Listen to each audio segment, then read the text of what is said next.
I think it's interesting what's happening in terms of, the disruption and the different relationship that gives us to time. Like, not only slow production or slow scholarship or slow cooking or fucking sourdough or whatever you're doing, but like you're saying, it's sort of where to from here. It has these ripple effects in it. It's scary but interesting, and I think the response to our little experiment showed that.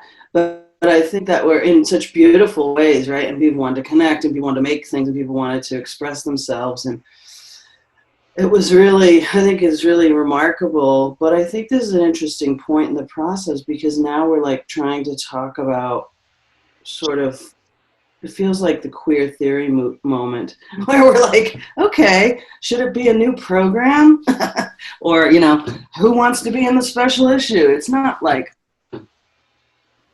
we're not trying to harness it neoliberally, but it does feel like, it was this expansive thing, and now it's like, okay, what do we do with that expansive moment?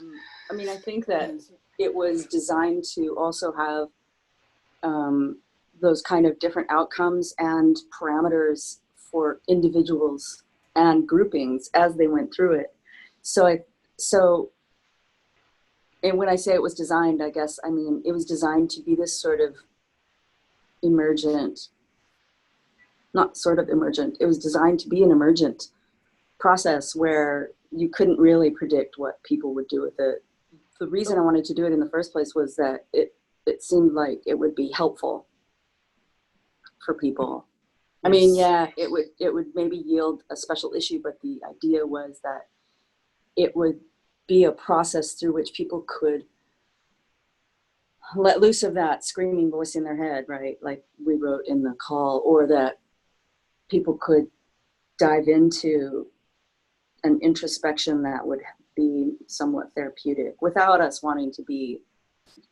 intending to be therapeutic, right? But that the process would be helpful was an interesting starting point. And the experience itself was changing how they were thinking about themselves or about the process or about COVID-19, and that you could see people going, oh, I wasn't brave enough, but then I saw somebody else post something, so I'll be brave and I'll post my thing. And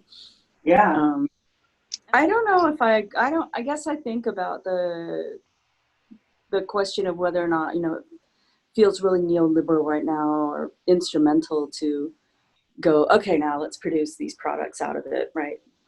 But one of the things that I think is often lost in these really introspective moments, especially if you're not taking it from a sort of autoethnographic perspective, is that that you might actually have something to say about the overall experience, and I think that that's part of what we're moving toward. Maybe not so much how many points can we get for this publication, but more, what do we have to say now?